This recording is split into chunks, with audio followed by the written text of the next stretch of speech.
Hello, once again, everybody. Welcome to Diversity in Aquatics. This time, we're going to be looking at scuba, which is something near and dear to my heart. I'm a scuba instructor, so this is something that I'm very, very much passionate about and interested in, and thinking about diversity in the scuba realm, specifically in Aotearoa, New Zealand. And today, I'm really, really thankful to have two great people to have this conversation with. We've got Rob here and we've got Tim, and I'll let them both do a little introduction to give you an idea who they are, and then we'll go from there. So, who would like to start out first? Rob, do you want to take it first? Ai, kia ora koutou, ko Rōpata Hewitt tōku ingoa, ngō Ngāti Kahungunu au, ko Taki Timu taku waka, kahu rānaki te maunga, ko kahu rānaki te whare, ko kahu rānaki te marae. Ko te whatu apiti te tangata, te hāpuku te rangatira. Ki tēnei taha o taku taha, te ruri whakataki timu te kuru, te ngō taku karaua, ko te ngō taku kuia, te kārere hānara. No Ngāti Kahungunu au. Kia ora guys, my name's Rob Hewitt. I'm from Ngāti Kahungunu, and my grandparents are from there as well. So the blood that runs through me, or the water that's in my body, it flows from Ngāriroro River, Tukituk River. I grew up in Hawke's Bay in a place called Porongahau, and the famous thing at Porongahau is taumata whakatangi hanga ko wai wōtama te tūripu ka piki maunga horo nuku pōkai whenua ki tāna tāhu. They say that was, or maybe still is, the longest place name in the world. Kia ora. Thanks. Tim? Yeah, g'day. My name's Tim Marshall. I'm the regional manager for PADI Asia Pacific, covering New Zealand and all the South Pacific Islands. So basically, I'm here to help our PADI members do whatever they need to do within the diving industry and operate successfully. I started scuba diving when I was at school. At the age of 14, I'm a product of what happens when you've got a good scuba program built into the school system. Fell in love with it, and then basically said to my parents, I want to be a dive instructor, and that's what I've done for the rest of my life. Also an avid pilot, so I kind of bring two industries into the one. So I've worked as a commercial pilot for many years, lastly as a aero ambulance pilot with the Royal Flying Doctor Service in Australia. Recently came back to New Zealand to take on this role, which I'm really enjoying. Also a very active instructor examiner, and I examine at the moment, especially with the COVID situation, most of the PADI instructors that come through the New Zealand system at the moment. And that's me. Great. Thank you very much. Just really quickly, because I don't normally do the self-introductions, but this is something a little different because of the scuba. So I've been certified since 1991 as dive master, did my instructors in 1992, and pretty much never looked back since. Off and on over these long years, I've re-engaged with scuba. It's been kind of a friend during the whole time. A lot of learnings in how to deal with people, leadership, teaching, presentation skills. So it's one of the reasons why I really believe in the importance of that whole idea of, are we opening these opportunities up to everybody? Because it has given me so much over the years. PADI certified, I need to mention that we're not PADI affiliated in this conversation. We're definitely open to everyone. So just to put that out there, but at the same time, as divers, we know when we go diving, good divers are good divers, and we're all good with that. So just to open the conversation for a start, the idea of diversity in New Zealand. New Zealand has I found it, being new to New Zealand, a very different system than most of the rest of the world when it comes to the scuba industry. And how that affects, we could just start with the whole idea of barriers to inclusion, as in how this system works and who's able to access this system. You mentioned that it's actually in school, which is awesome. So maybe you want to talk a little bit about that, Tim, to start out with. Yeah, sure. So, yeah, as I mentioned before, I learned to dive through school, which was a really cool experience. It meant that I got to miss out on doing maths on a Wednesday afternoon for 2 hours. So I thought that was rather excellent. If I had to redo the work, I think when you look at what happens in New Zealand, one of the really cool things about New Zealand and the environment we live in is the fact that we live so much outdoors, and through schooling activities, a lot of extracurricular activities are planned, and also to the point where people can get unit standard credits in some environments and what have you towards the qualifications and what have you, using things that wouldn't be deemed essentially to be a school subject in the first place. Looking at the different dive centres that I help deal with and what have you, there's a lot going on at the moment. We're very, very busy doing school programs. So they'll be taking a secondary school group typically through an open water course to give them that qualification to be able to dive in an unsupervised fashion. Well and truly while they're nice and young. So talking about the 15 and 16-year-olds. And a lot of these organizations will also then link potentially these students choosing to do a career path in scuba diving as well. New Zealand's one of the only countries that offers a diploma in scuba instruction, for example, which is a pretty cool thing. It's kind of funny. We have the same thing in flying. We have a diploma in flight instruction. Amazing how similar those two qualifications are, just because of the presentation skills that you're using and the fact you're in an environment which could be considered hostile to the human body without the appropriate equipment, and also the fact that we have to make so many decisions and have good decision-making skills, which is important as part of a diver's training. So I think it's really cool that we can deliver that kind of stuff through schools and through tertiary education as well. And I look at the confidence that it gives people to be able to get up and talk in front of a group of people, which maybe when they were doing other school subjects, they didn't necessarily have that particular confidence to be able to get up and do those things, because they're talking about something that they're now passionate about as well. Which is a really cool thing. I look at my own experience. I was a real quiet, introverted kind of kid until I started learning to scuba dive. And then that changed my personality into what you get now.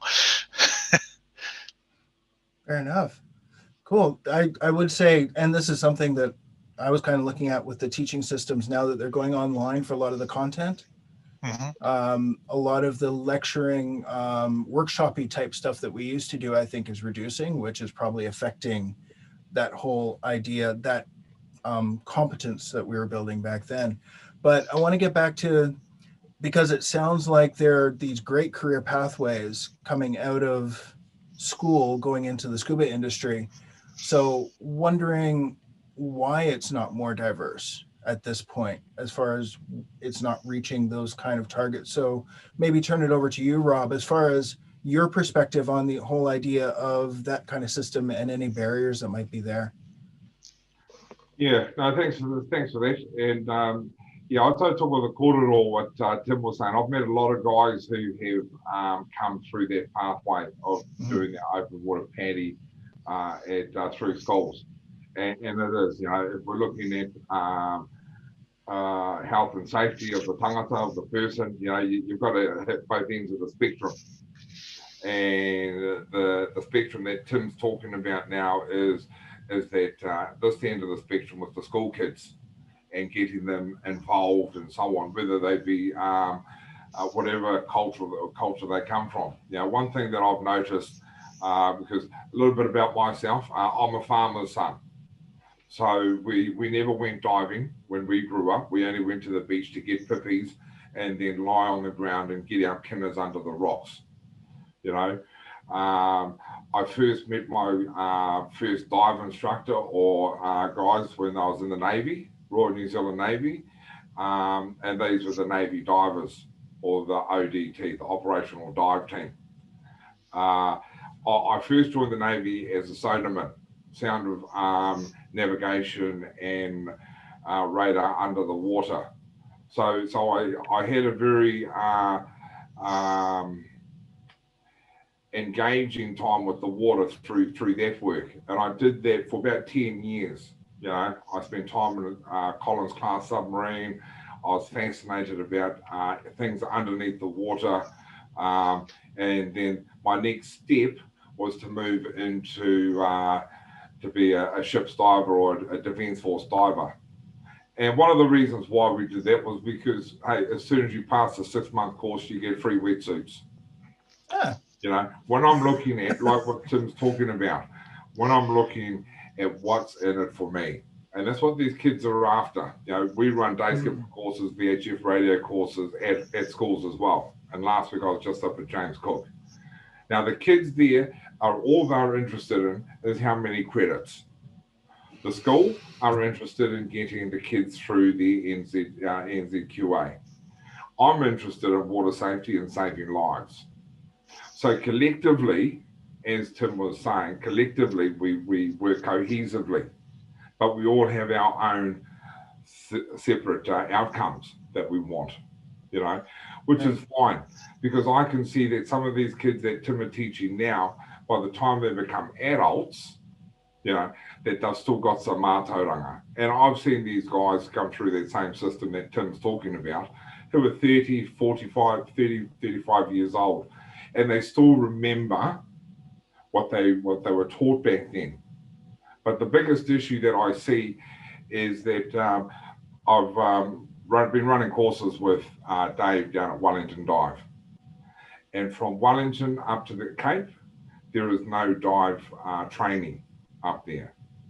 You know, so Wairarapa, there's no dive shop there. Napier, there was a dive shop, but they closed down about 5 or 6 years ago. Gisborne, so we went up to Mahia, Raupunga, Wairoa, and we grabbed the divers from down there to move up and do the, not the open water dive, but the free diving. So when we talk about diving, there are different realms of what Māori and Pacific Island look to be what a diver is, you know, and a diver is someone that would go out on behalf of the marae and get the seafood, yeah, for the tangi or for the wedding or for the birthday. And he would have been taught by his maybe uncle who did a course 20 years ago. So one of the barriers is engagement. Where can these guys up in Ruatoria, where can they go and do the course? Another one is time. So we're running a course down at Dunedin with Dan at the Otago Dive, where we've got an open water dive over 2 weekends, and we've got a free diving course happening down there, targeting that Pacific group out by Karatani and Nugget Point, I think it is. Yeah. Okay. So one of the barriers is cost. One of the barriers is kit. One of the barriers is cultural awareness, you know, understanding why they want to go out diving, and the mechanics behind that. And then another one is engagement. Where can they actually go and do this? Because a lot of them up in Ruatoria, as you said, it's online now, you know. Right. You do a couple of weeks online. But during COVID, a lot of the whānau that we were talking with and working with don't have connectivity. Yep. Yeah. So then it's, and most of these guys, you know, dare I say, would have fallen through the gaps of education. So they may not have been engaged for a long period of time. So we're interested in working with Awanuiarangi, the wānanga based in Whakatane, to see how we can engage our whānau into that space. Yeah. Well, I should go back a little bit because I think I've made an assumption. I'm perfectly willing to admit when I'm wrong. Is the scuba industry in New Zealand diverse at this point? Because I should have probably led with that. I'm basing it on what I've seen so far, which doesn't seem to be at this point. It seems to be a little bit more geared towards really the New Zealand European specifically, largely male. Am I correct in that, or am I haven't seen the whole picture? Personally, the biggest thing I judge it on is what I see through the direct contact that I have with candidates in my instructor examiner role. Okay. And when I look at that, just picking some different programs up, a few months ago, I did a program. It was an Auckland-based program, and it was a group of 6, all ladies. So from a male-female point of view, that's not that rare. Like there's a good proportion of female to male through Okay. instructor exams. So I think that's pretty cool. And then I look at the different programs that I run through. The exams run through the other tertiary providers up and down the country. As Rob mentioned, through Dive Wellington, Dave has a pretty interesting cultural mix of candidates coming through fairly regularly. So I think there's definitely some diversity there. Probably where I see maybe the lesser diverse environments is, we have a lot of people moving to New Zealand now from different parts of Asia, and we don't necessarily see a lot of Asian candidates becoming dive instructors, for example. That's one of the areas where it's not quite as inclusive as it could be. And I look at what's happening in other parts of the world with the Chinese tourism market, for example. It's not doing that well right now, of course, with the COVID situation, but the numbers of divers and instructors being trained in China, in Japan, and many other Asian countries is quite high. And it does seem unusual to me that we have Asians arriving in New Zealand. We don't get a high proportion of them getting into scuba diving or becoming dive instructors. So that's one area which probably could be addressed. Okay. Yeah, and I totally talk with that, what Tim was saying. I've worked with Dave, where he's had a real diverse group of Māori men and women in our Pacific communities. From your diverse groups from Wanganui, or from Palmerston North going down there. And we're talking the hard to reach whānau. These guys are hard to reach. They're classified in society as we say, menace or something like this. But Dave's actually working with them through using the Wai Puna Model. So the Wai Puna Model was created by Dr. Chanel Phillips, talking about connecting Indigenous peoples to the water. Yep. And what does that look like? So if I'm a Māori diver, then first thing I'm doing is I need to understand my whakapapa, my mātauranga, and my tikanga. Yep. And this all sort of came about through myself because I was at a crossroads of my life where 10 years ago I changed my Navy dive qualifications over to a PADI dive instructor. And then I went missing for 4 days out of sea down in Wellington between the coast of Mana and Carpeting. Yeah. So as Tim mentioned, when you go into the diving space, it gives you good time management, good planning skills, and it gives you confidence to know what you're doing is correct in and around and under the water. And that was one of the reasons why I survived, because I had good planning techniques throughout my Navy career, but also when I started to leave the Navy and moved into the realm of PADI diving. So when I was a Navy diver, I was never about gathering seafood. It was all work for me, right. So when I left the Navy and became a PADI instructor and then looked at my other counterparts, i.e. Māori and Pacific, for them it was just all about gathering seafood. Your kinners, your pawas, your crayfish, whether it be free diving or open water dive. and identifying who was doing that. So I also work for Maritime New Zealand as an investigator, and I only investigate Māori and Pacific fatalities. Most of them diving, snorkeling, and I look at a cultural perspective on why they may have drowned. Not a technical, but a cultural perspective. You know, how well in tune were they with themselves? How well in tune were they with the environment that they were in? So if you recall, we had a couple of boys snorkeling down in Waimaru about 3 years ago. They were from Northland, you know. So it tells me that the waters that and their parents and whānau said that these are good divers. They dive well in Northland, you know, but they came down to Waimaru, the water's colder, the scenery's different, and unfortunately, they both drowned through snorkeling. Yeah. So if I look at a cultural perspective, the first thing I'm looking at is one, he doesn't whakapampa there. Did he know the area? Does he know how cold the water is? What's his kit like? You know, did he do a karakia before he went in? Did he go with locals? Or did they just think, well, I can dive anywhere. Yeah. You know?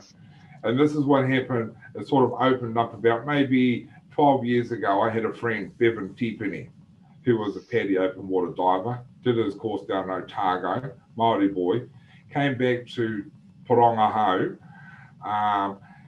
thinking he could just bring his skills back to his local beach where he hadn't dived for 10 years. And this was during the marae.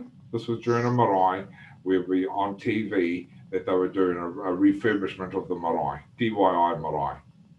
And his main thing was, I need to go out and get some crayfish so that people can see the mana on the table. And then everyone's saying to him, don't go out. I've just done my courses, I'm gonna go out, and unfortunately he drowned. So it was all about trying to understand why he actually wanted to go out there, you know? So it was about mana enhancing and providing, being a provider in those spaces. So the mindset is different when you get to the adults to when you get to the kids. Mm-hmm. That's what I love about what Tim talks about teaching the kids the fundamentals. Yeah. Yeah, I want to first acknowledge, because I wasn't going to bring it up, but what happened to you with being lost at sea. And I watched a documentary online, and I think anybody who's attached to the water has a sense of the water in some way. The heart goes right up in here. So I want to definitely acknowledge that. And I do use your life jacket video from Maritime New Zealand in my water safety presentations. And when you speak, you have some oomph behind you, because this happened to me, you better do this now. And I'm looking at all the people in my room and going, yeah, that. But to extend a little bit, and absolutely not to diminish anything about the cultural aspects of what you said, it resonates really deeply with me because of what I experienced in the islands as well.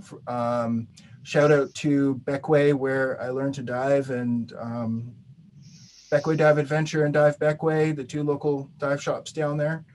But it is very much, it's something that when you speak like that, it resonates, because it is an aspect of attachment to the water that you do need to think. It's not so, how would I put it, so mechanical, that there is community involved with it. There's a mindset involved with it. If you're a free diver, you know that some days the sea doesn't want you and some days it does.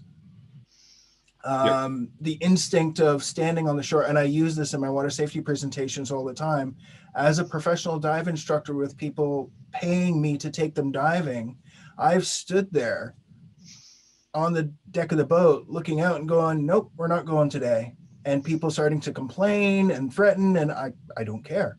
We're not going today. This isn't, I don't feel safe going in. You're definitely not going in. Yeah. That whole development of it is more than just, how would I put it? It's not just a mental game. It's very spiritual as well. And we have to kind of bring those two into it, regardless of what you believe as far as faith. There is a higher attachment to the water that we need to acknowledge. Yeah. And I live in Palmerston North. So with technology now, I can just go online and have a look and see what the weather's like, or give a friend a call, give Dave a call and just say what it's like on the south side or the east side. But sometimes when I'm running my day skipper courses, and I know that this is what Tim would be instructing as well. Hey, sometimes the best decision is making the decision not to go. Yep. And there's for people who are on the bread line, they just spent $20 of petrol, maybe $60 worth of petrol to go down.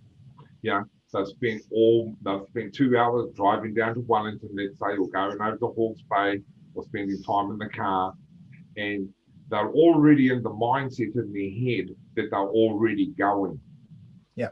The hardest thing to stop on a cultural perspective is to stop the mindset and put a halt to everything. And that's what I've tried to show over the last couple of years, that, hey, it's all right to say no. It's okay to say no. We can't go. And these are the reasons why.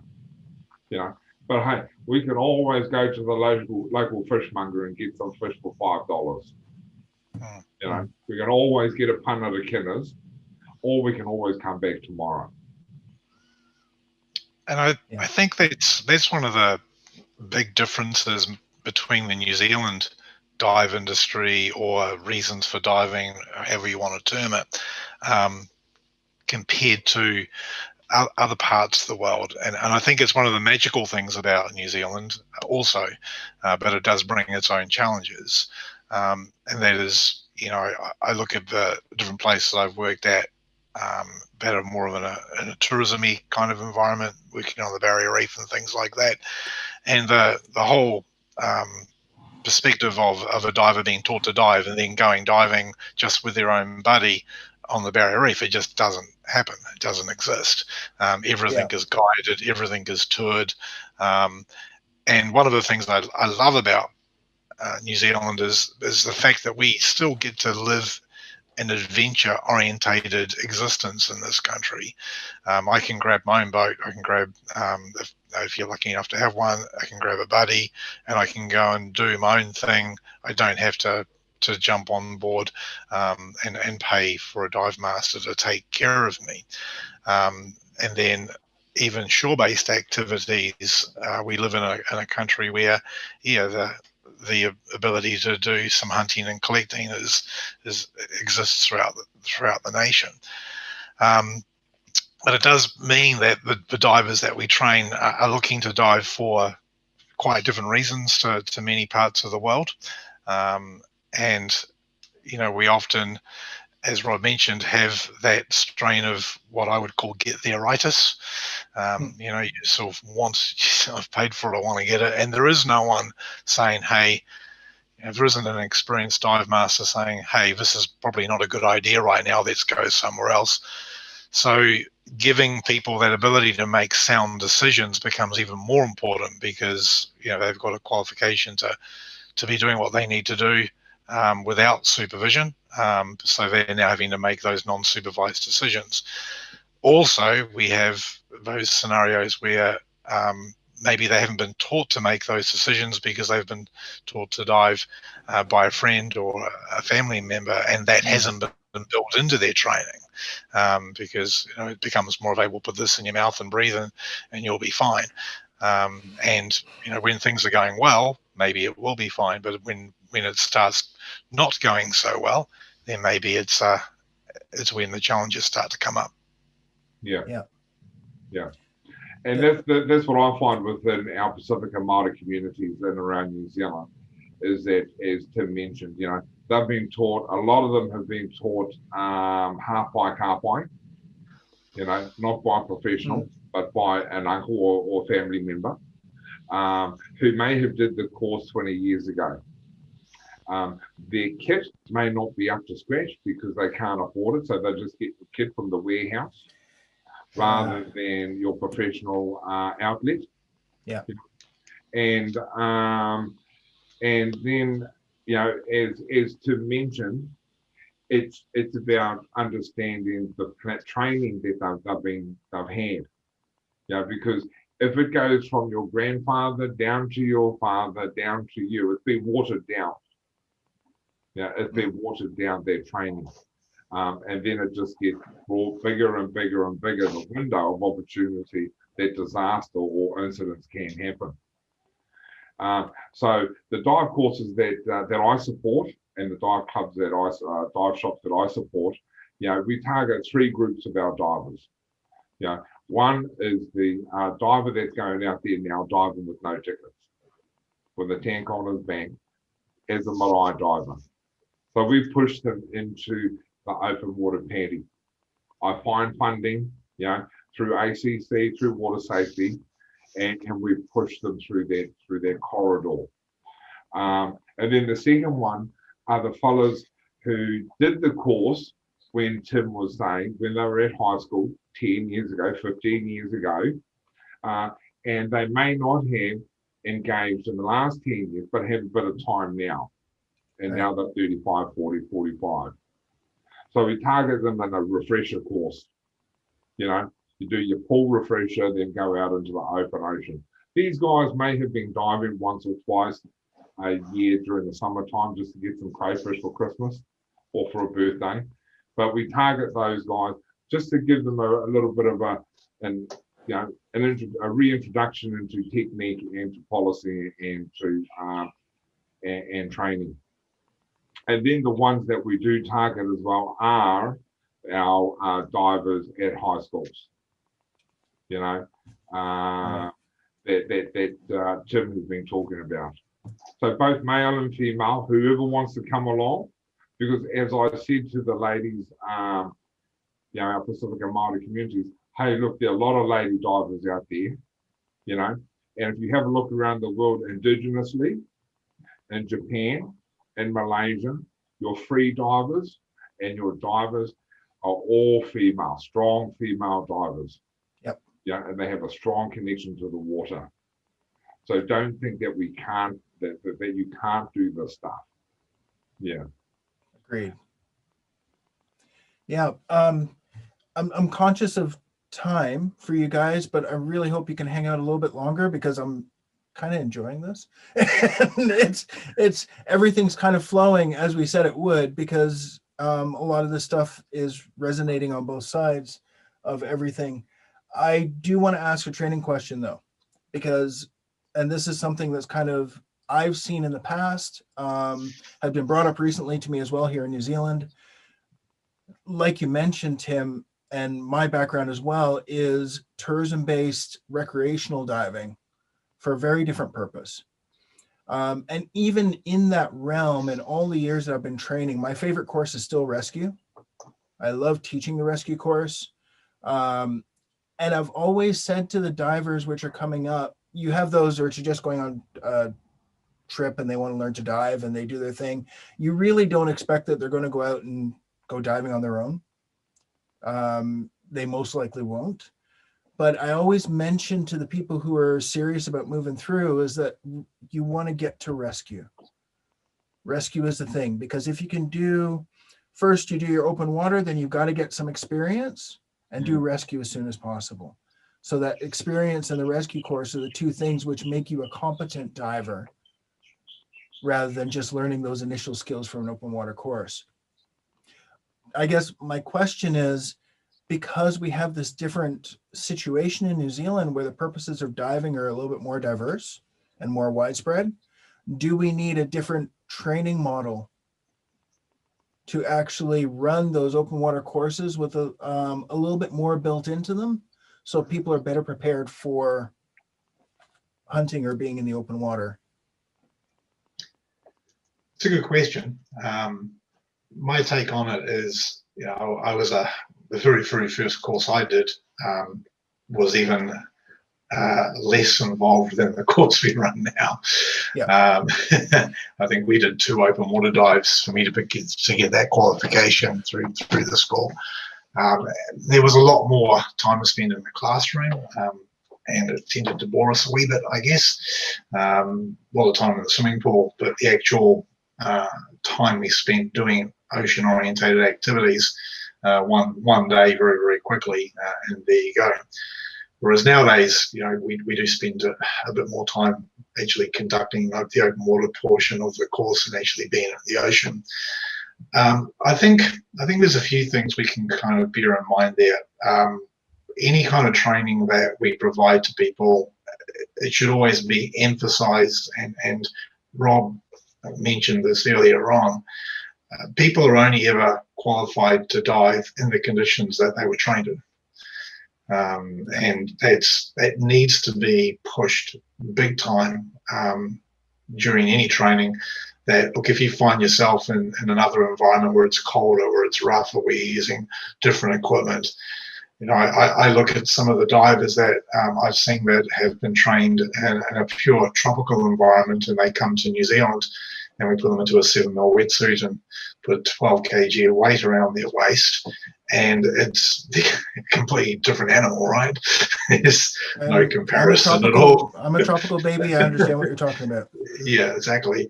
So I think I look at New Zealand-based instructors and what they typically have to deal with equipment and with temperatures and conditions and what have you. And many of them, when they go overseas, they do very well because they're used to much harder conditions than they end up working in when they're working in a tropical location, for example.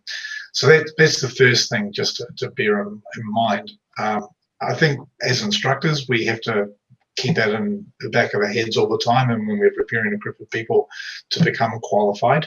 And if we think about an open water qualification in regards to what badge we put on it, it's an autonomous diver qualification, right? It lets them dive to a depth of maximum, say, 18 meters, and conditions comparable to those on which they were trained. So they need to take that on board. The instructors need to be communicating that rigorously to ensure what's going on.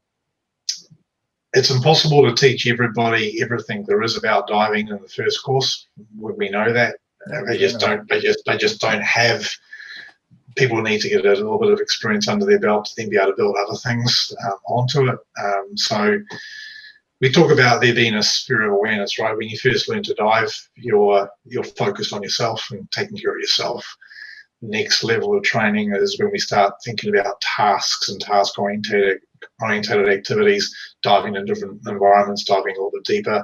Then there's a third sphere of awareness where we start looking at being able to take care of other people, which is where the rescue qualification comes up. I think in any environment, New Zealand or anywhere else, our goal should always be to get people to that rescue diver level. As an instructor, that's always been my goal in any environment I work to, is to get people to that level, because it's just a more broadly experienced, qualified diver able to take care of themselves and other people. And saying that though, if people are not getting get their itis mentality in their head, doing good dives that they're qualified to dive with, and also I think one of the real big things about learning to dive in New Zealand, maybe compared to other places, is if we are teaching people to dive and then go off and do their own thing and do some collecting and hunting and what have you, because that's part of what they are learning to dive for. We've also got to make sure we give people the right tools to be able to do that. We need to talk about those activities. So you mentioned before about the increase we've had in e-learning activities and things like that, where maybe classroom time is being sort of cut down a wee bit. I don't think that e-learning or learning the bulk of the fundamentals of diving should in any way replace that face-to-face contact that you have with a student, where you talk about how to apply that information. Okay, so that's a real big thing. Is it's all very good learning the material, and it's fantastic that we can learn the material in the comfort of our own home, having a cup of coffee and doing it in our own time. It makes it very convenient, but it's still up to us as instructors to when we are doing that face time with our students to be talking about application. So in this environment, that's how we take this we've learned and put it into our environment. And the course is designed to do that. It's just about making sure the instructors do that. Right. Cool. Rob, you want to add anything into that? I will say, definitely in terms of the hard training skills, one of the things I wonder though is also that other side of it, of the feeling side of it, the community side of it, whether building in some of that would be something as well, but on both counts as far as skills and training and that side of community. What would you say, Rob?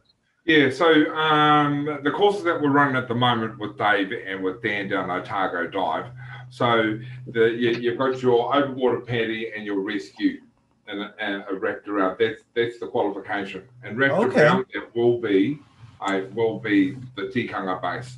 So within that tikanga base, it's primarily, drownings for Māori and Pacifica are happening because people are gathering seafood or kohi kai, So we wrap a cultural element around that program.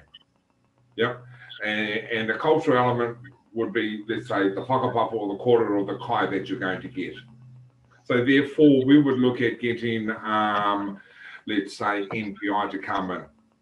Because we know that 90% of their guys diving, of the students that we're targeting, 95 to 95% of their diving is going to be gathering seafood, hunting, gathering, as Tim mentioned, and then once we get NPI in to talk about rules and regulations about the gathering, how we gather, what we gather, the amount we gather, it's all encompassed within that dive course. And then also encompassed in that dive course is the whakapapa of the area. Knowing who you are, what your connection is to the water, will allow you to be able to be welcoming to other knowledge coming in. I do agree with Tim. So it was like with the Coast Guard boating education course, the in-water survival. Yeah. So the in-water survival course for many years was just a theory course. Yeah. Whereas for a lot of New Zealanders, specifically Māori and Pacifica, but for a lot of New Zealanders, we're practical. We're practical people where we actually have to get into the water with a life jacket on to see what this life jacket can do. So it's the same thing with our diving and understanding. So when we run our courses, we get them to bring their own kit so we can see what their perspective is of a wetsuit, let's say. And we've seen some old wetsuits out there up on the East Coast, morays, things that we used to have 25, 30 years ago. Yeah. And then it's the connectivity. So I've got some Karawa Kuya, who's 65, 70 years old, who come up to me and go, "Oh boy, have you got a wetsuit for me?" Yeah. And I'm going, "Oh, what?" They just want to reconnect back into the water. You know what I mean? Which is good, but they also want to reconnect and get some kai. And I'm saying to them, well, where's your son and where's your mokopuna? Because they're the ones that should be doing these courses now to be able to go out and get your kai so you can just stay home, and receive it, because that's the manner of the person when someone else drops some seafood off to you. So, that's how we sort of run our courses with Dave, and we're just starting now with Dan down Otago Dive. We had one of Dave's free divers come up to Wairoa. And the first thing, she's a Norwegian girl. She's got about a 5-minute breath hold of free diving. And the fellows are farmers. They farm on coastal land. So they're out there diving, after a hard day's work. And they're going like this: how do we get 5 minutes?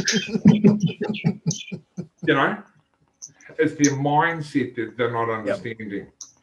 And just before Christmas last year, we had completed 8 guys who just finished their in-water survival, not in-water, paddy, open water, their advanced and their rescue. So they all finished different levels. Awesome.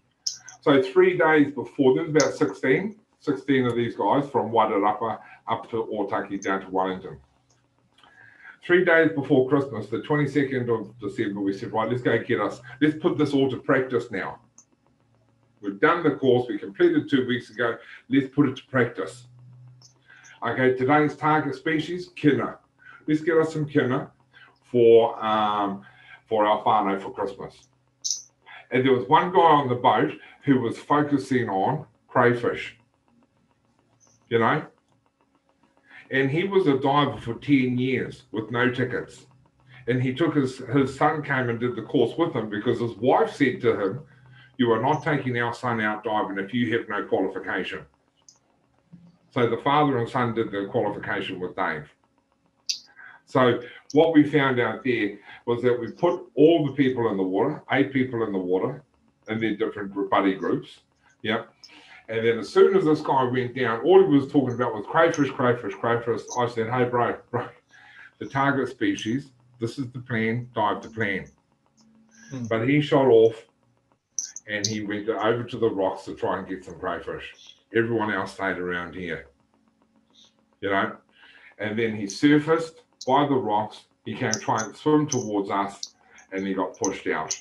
And they found him 4 hours later. Jeez. 12 miles out into the strait.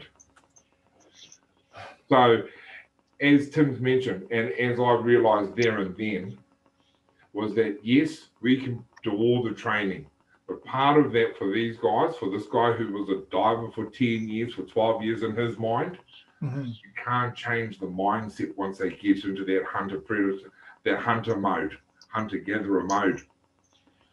Yeah. Now it's obviously changed because he was very lucky. But one thing that he did say was that if it wasn't for the training that he had done through Paddy and Paddy Rescue, he would have done everything the opposite. Yeah. It's always one of the hardest things to do with people, isn't it? You know, when we talk about teaching people stuff, we teach them the cognitive material, so the knowledge. We teach them the motor skills, so the actions they need to dive. And those things are always really easy to teach. But there's that other domain of instruction, which is really hard to teach. And it's known as the affective domain, which is all about decision making. And trying to teach someone decision making. And the only way they can really can be done is effective mentoring by the instructors and role modeling by the instructors, and by putting people into those situations where they have to make decisions. And we try to do that in a controlled way through courses by creating scenarios and all that kind of stuff.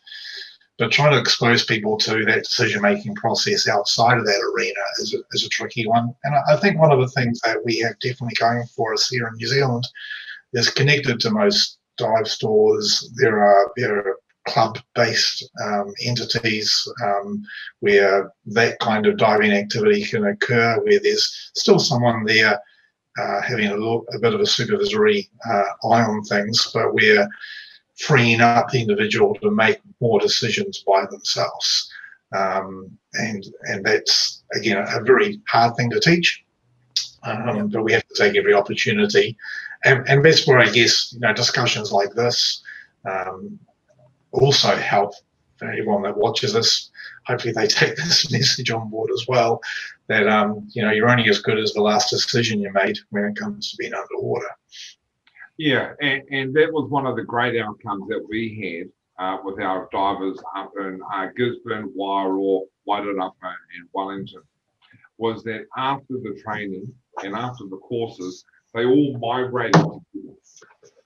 Yeah, they all migrated together to contact each other via Facebook or via the clubs that Tim was talking about, to actually go out and go for a dive.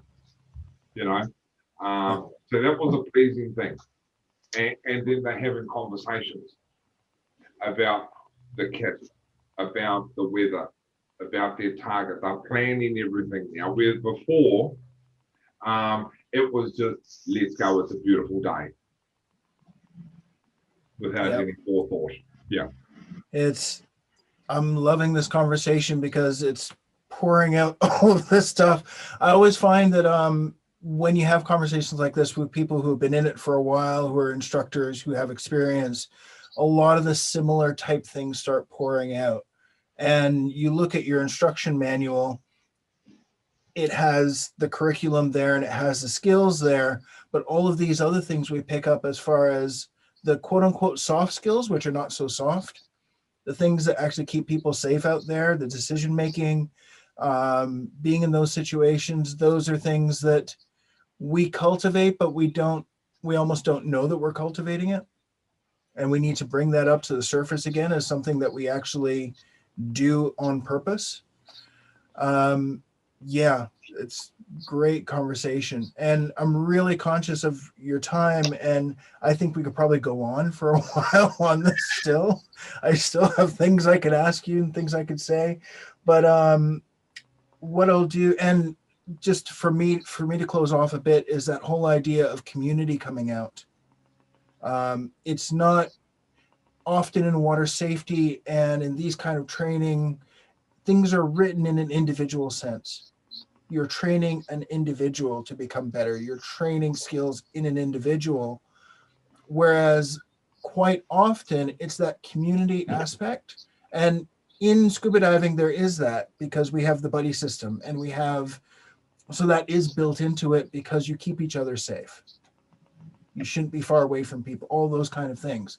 But building in that greater sense of community, which I think has happened out of necessity in diving, but also highlighting it from the very beginning and cultivating that community to help keep people safe, to help keep families, making sure that their family members are trained, all of those kind of things. The community keeps each other safe, not just the individual keeping him or herself safe. What's one of the great things about diving full stop is that it's such a wonderfully social activity that's shared, and we all love it and we all do it for common reasons, and whether that be feeding the family or wanting to take photographs, we've all got our own reasons for doing it. And I think just stretching on a little bit from what Rob said before about how taking the group to put all those things that they'd learned together and actually making it happen, anything we can do to create scenario-based training environments that build on those kinds of skills and have people going away and enjoying each other's company and sharing their experiences, that's one of the great strengths of the dive scene, especially in New Zealand. Yeah. And, I love what you mentioned, Kurt, and I'll probably just go back to the whakatauki, to the proverb that Jacinda used when we were on Saturday. E harataku toa, he tōtaki tini, which is, hey, we never stand here alone. We always stand here in the multitudes of many, or with the multitudes of many, the ones that are here today and the ones that aren't. Because it's about making a better place for ourselves, but more importantly for others around us and around the water. Because as Tim said, and as we all have here, we've all dived around the world, and it's a beautiful place under the water, but we all have our own little kaupapa of why we like it, which is fine, and that's great. But the fundamentals of Boyle's law, Archimedes' principle, they're all the same. And no matter what language you talk about, they're all the same. It's just finding out, looking through different lenses, what they look like for each individual or for each community member, each community. Yeah. Kia ora. Agreed. I don't think we could close it off too much better than that. I'll just quickly open it up to anybody, anything else you want to say or close in any way that you like. I don't have too much more to say. I've really enjoyed the conversation. It's been great catching up with the both of you. And, I think we're doing some really good work here. So, it's been excellent. Yeah. Thank you. No, I appreciate the connections there, Kurt, and I have had a look at your other podcasts online, and I love the conversation and the connectivity that you have in connecting us all into this space. Kia ora. Thanks for that. Okay, guys, thank you so much for this conversation. Maybe we can do it again sometime if you have time. Like I said, there's lots to talk about in the space. And if we are willing to share, I think it's important as we go forward that people like, for example, like me, don't quite feel so isolated, because there's a lot of stuff which is resonating across the realms that we can actually draw from. So thank you very much, guys. I'm just going to close off now. Just stay around really quickly, and we'll do a quick debrief. So thank you very much again, and talk to you guys soon. Thanks. Good.